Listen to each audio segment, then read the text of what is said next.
Hey everybody, welcome to the 1804 Show, Chapter 2. I'm your host, Dollar Will, and this is episode 219.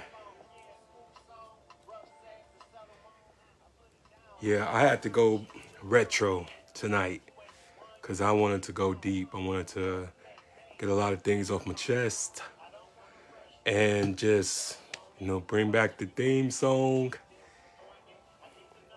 I'm back like I never left. But yeah, we gonna get real deep tonight. And before we do, make sure y'all like, comment, subscribe to the YouTube channel, the 1804 Chapter 2. And just want to say thank y'all for supporting me, supporting the platform, the show, the music, everything else.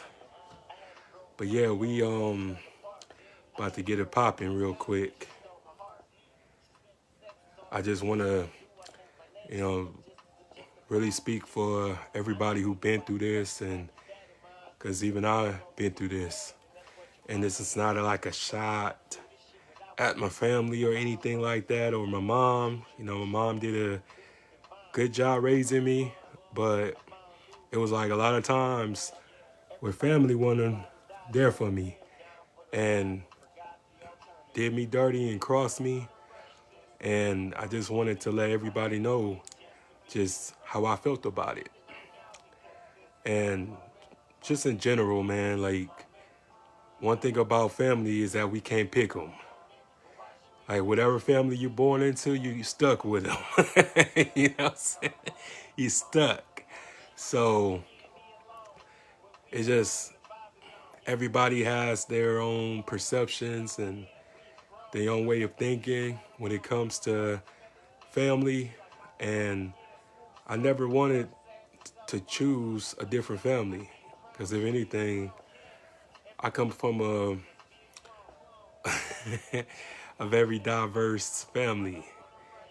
And we have a few successors and we have a few bad rotten apples, but it's all good. That's everybody's family. But it's just that, you always feel like that you was never the one that was accepted by both sides. And it's kind of like tough because, we all don't get an opportunity to pick and choose who our favorite grandparent or favorite auntie or favorite uncle, favorite anybody. You just want to be loved equally. You want to be equally yoked with your side of both sides of the family. And then when you just come from just being just the outcast and the black sheep, when nobody understands you and when nobody take time to get to know you, they just go by information, smear campaigns and this and that, instead of taking time to get to know you. And I was just grateful for having like both my grandmothers who took me in when I was homeless. It was really rough, those particular moments of my life. It wasn't easy. Just not knowing where you're going to sleep, where your next meal, when your next dollar going to be. And that's why I just tell people that you have no idea what it's like to really get it out the mud. Y'all just hearing rap lyrics, y'all watching movies, but to really experience that type of turmoil in your life at a young age, it just makes you a savage when you grow up. It's like you don't forget how people treated you when you was at rock bottom or when you was at your lowest. So it's just really important that we be careful of the things we wish upon ourselves. We speak things into existence. If you haven't experienced it, I suggest you don't speak it into existence. You have to be very cautious about what you say and what you wish upon yourself. But I would say that My mom, her and I didn't really have the best relationship at times. And I don't want to be like one of those people that make it seem like everything was perfect, because nothing's perfect. I was a smart addict. I always ran my mouth, always thought I was a smart ass and this and that. And she was just always tell me like, hey, I brought you in this world. I could take you out, what I'm saying, type thing. And just, I was just always a mind hurt, a mind hurt authority. And I can say that a lot of it was my fault to a certain extent, but shit, we all go through that rebelling stage. We all go through that we can challenge our parents. But like now that I'm older and just realizing just the sacrifices she made, making sure that I had a good Christmas and I had a good birthdays and always had something to eat, food on the table, clothes on my back. I can't thank her enough. But it's just like a lot of times I would just talk back and, act like I was just smart for my own good and thought I could figure it out, thought I knew everything. Um, I didn't have my family. But it just made me stronger. It made me realize what I took for granted. It made me realize that, I had to tell myself that if this is what I want to be for the rest of my life and be very disobedient and all types of stuff, or do I want to move forward with my life and excel and prevail? And that's exactly what I did. And I just had to, get away from what I knew to go get something that I wanted. You can't, I would say, like, most cases, everybody's different. Most people, get their breakthrough in their own town, their hometown. And a lot of people, you got to leave your hometown. And I left my hometown and went to St. Louis, Missouri. Went to Job Corps and got my degree and all types of stuff. My trade, my money, my experience. And I just remember saying to myself, like, I gotta do something different. Otherwise, I'm gonna go to jail or I'm gonna get killed. And I felt like it was just time for me to spread my wings a little bit and just be able to go somewhere that I never thought I would be. Because I feel like the further away that I was from my family, the most that I would have stuck it out. And a lot of people don't really understand that. A lot of people always had their family or had a spoon fed to them and this and that. A lot of people came from good families, good discipline, good values, and they wind up in the streets because they're, you know, being curious. Like, oh, wow, like that's the life and that's this and that's that. And then once they get shot or once they go to jail, they really realize that that street shit ain't what it's cracked up to be. And I ain't never been like that. I could say that I not no street nigga. I never been no street nigga. I was in them streets, but I wasn't no street nigga. I was just, trying to survive. I was just trying to eat. I was just trying to, make it out here. But I really realized that it came to a time that I had to pick and choose whether if I wanted to live or die. And this is like 21, 22 years old. And then again, when I was, 23, it was hard. You know what I'm saying? And I was fortunate to have, like, a lot of my friends, man, a lot of my real coworkers who kept me out of trouble, who kept me, focused and stagnated. you know,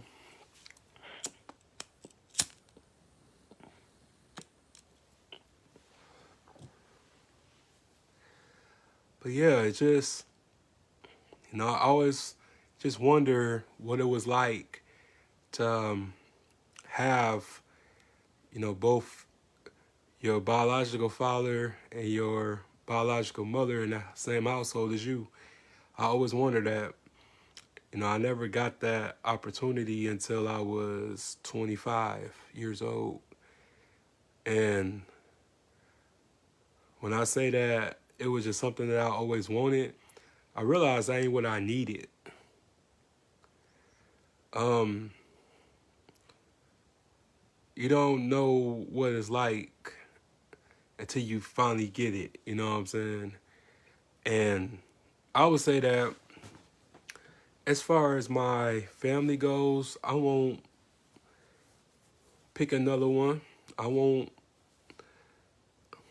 eliminate one and pick another. If anything, everybody played a role. Everybody taught me something in my life as far as how to survive in this world and just make it, and then make sure you can live as well. Because a lot of people are surviving, but not a lot of people are living. And we have to go back into living our lives to the fullest. And because we just so quick to worry about what people think and what people gonna say or what people gonna perceive us. And I'm not living my life for anybody but myself and God.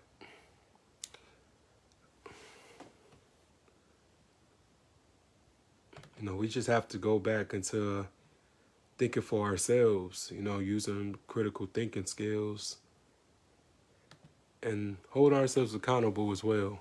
Because before anybody could tell me that I'm wrong, I know whether if it's right or wrong. But sometimes, you go through some stuff and go through some things that requires for you to do wrong. Because it feels right at the right time, at that time. And I just really fortunate that I grew up and made it.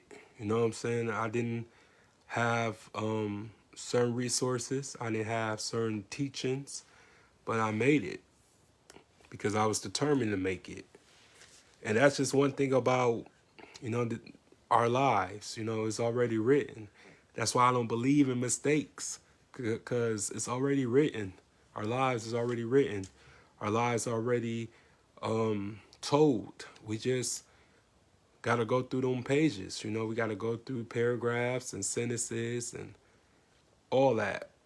But my life already written. That's why I never say I make a mistake. I'm going to make a bad decision. I just know that I make choices based on the things that I have experienced, because I experienced so much. And that's why I can't say that I'm perfect, because nothing was not sugarcoated to me. Everything was like uncensored. And people just expect you to live a censored life in an uncensored world. And that's impossible. You go become a product of your environment. In my environment, there were a whole lot of, I would say, abuse. Just from, being a young kid from the hood. You seen things, you go outside, you see grass that's not cut, you see vacant lots, you see broken beer bottles, you see, sometimes, drug paraphernalia on the ground. So I can't, pretend like it was good days. You know, we made the best out of what we had. And I just always knew that when it came down to like my mom, you know, going to work and going to school, I knew I was limited to her. So when I did have the chance to see her, it was like, I would say minutes at a time when I was a little kid. So I felt like she didn't love me at the time because I barely saw her. But then I realized, hey, like maybe if I get suspended or maybe if I keep fighting or going to the principal office, like I would get to see my mom more. And I just remember one time she came up to the school and she was so mad and she was like, why you keep getting yourself in trouble? And I was like, cause I don't get to see you like that. And I started crying and stuff like that. And she kind of got quiet and she was like, I understand, but still, like, you still getting the whooping. When you get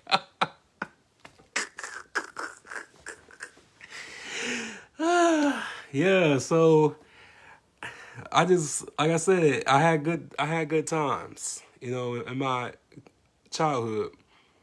And then my older sister, um, I just remember her being like my first teacher. She the one that taught me how to write. She the one that taught me how to do math. She taught me how to do states and capitals.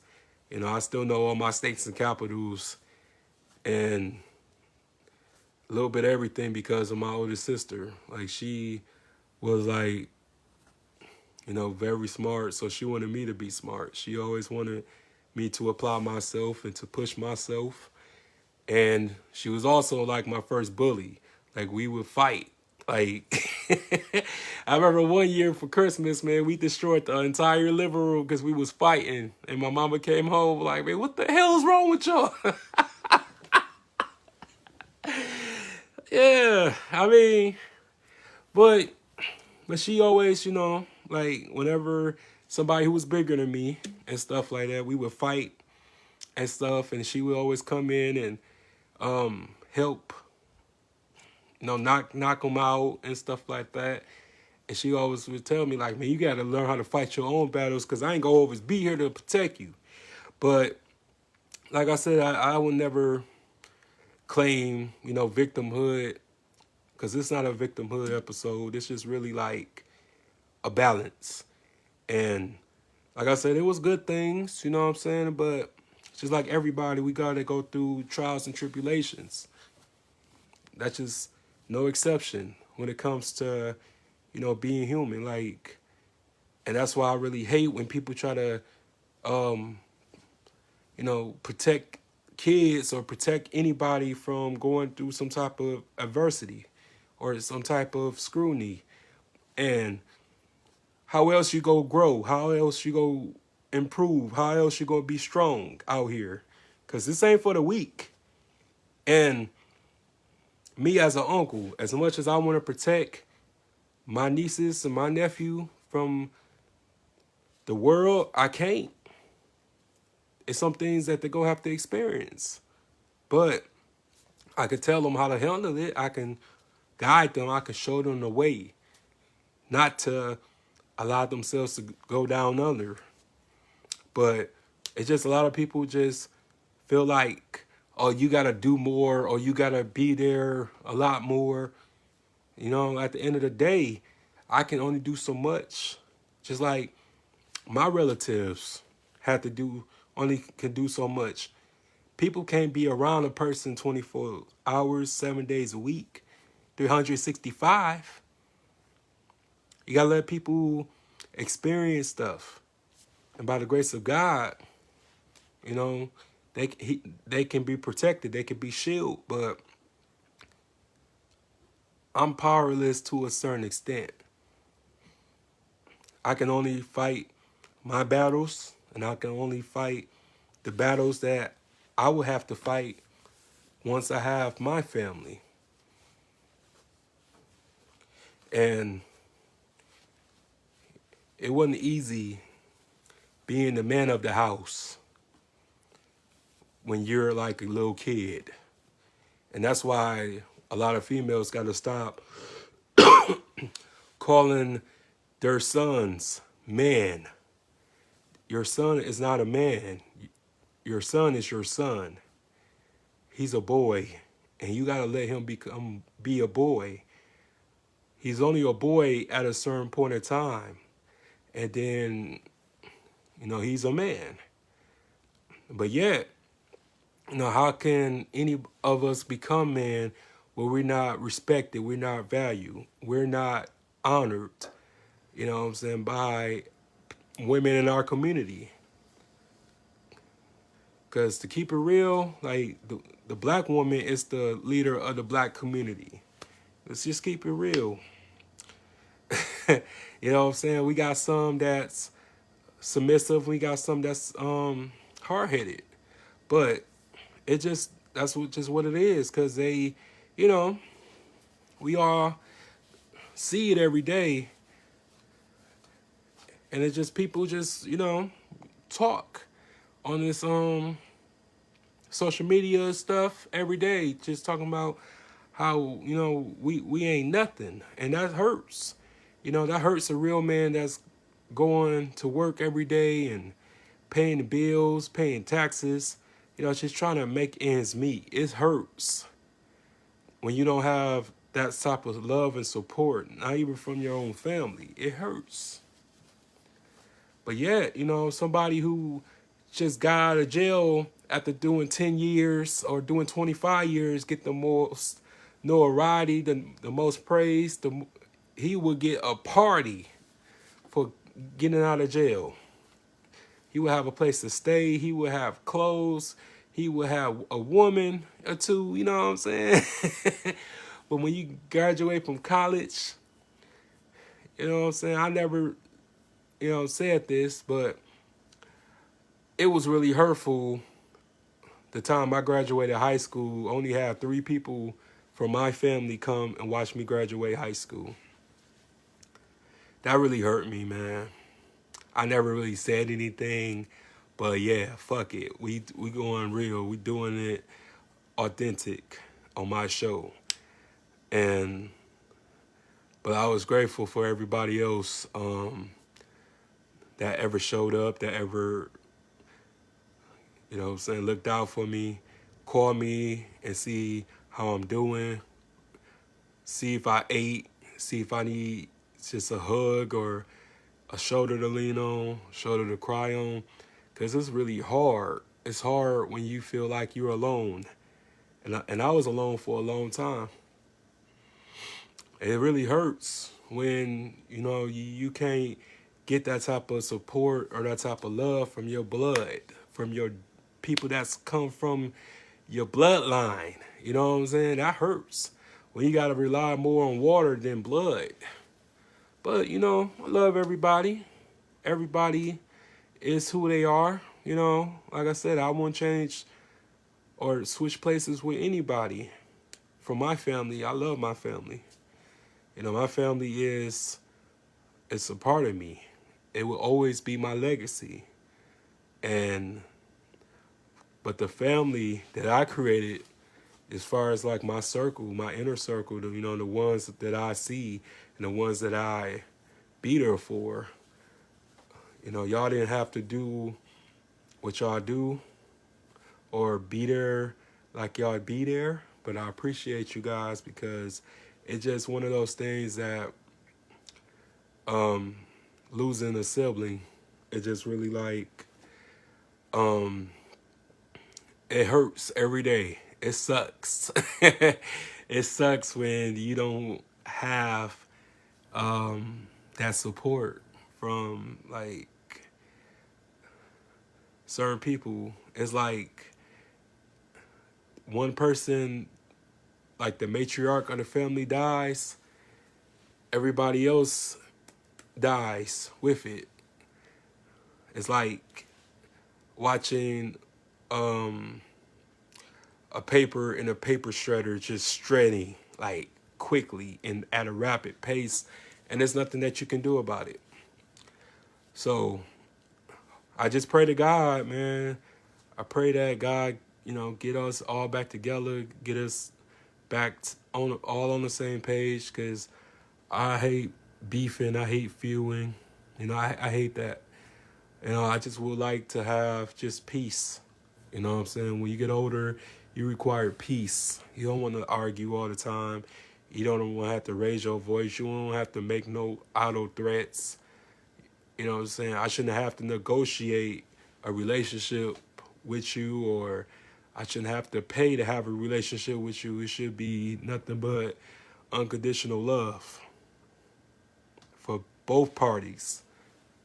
I shouldn't have to beg you to love me or accept me. This is who I am. Shit, you ain't perfect, you know what I'm saying? You ain't enchanting, you toxic too, you know what I'm saying? If I'm ain't shit, I learn from the best. So, you know what I'm saying? And it's funny when people say you're toxic and this and that, but you soaked up everything from the people that was older than you. You soaked it all up. And like I said, I just was given this world. I didn't make it, and I just had to become this way in order to survive. We all wear masks. We all have to be a certain way to survive. We all have alter egos. We all have split personalities. Just in case a motherfucker try us. It's all about survival again. And that's one thing that I can say that I have survived. And I'm going to continue to survive. Regardless of if you don't like me, you just respect me. If not, I would distance myself. You know what I'm saying? That's what it's about. Until I feel love at both ends. If I'm the sender and you're not the receiver, I can't mess with that. I can't deal with you. Because you shouldn't have to bargain. You shouldn't have to have something for collateral for somebody to love you. It should all come naturally. But some people just incapable of loving somebody, regardless of if it's their parent or if it's their sibling or it's their child. And another thing, I just remember just my father, man, my father telling me that I couldn't love you because I didn't have nobody love me. But at the end of the day, it's all about choices. We all have a choice. We all have a choice to do better or repeat the cycle. And we always repeating cycles in our community, and I wonder why. I feel like as long as you're breathing, as long as you can walk, as long as you can talk, as long as you are able, you have the mental capacity to fix things and do something different, then do different, be different. It ain't so hard to be different. It ain't so hard to make wiser choices. I had to. Because that's my worst fear, man, to end up like my father. That's my worst fear. And I'm nothing like my father. I'm nothing like that coward. I would never treat my kids or my grandkids like my father treated me. And that's on my life. I put that on my brother. You know what I'm saying? My brother died not knowing if our father loved him or not. And I refuse to treat my kids like that, my future kids like that. I don't even treat my nieces or nephew or my godkids like that. I'll never neglect kids. And I just feel like if you got kids in the world, and how come you can just sleep at night knowing that you abandoned your family, you abandoned your seeds, you abandoned your kids, the next generation.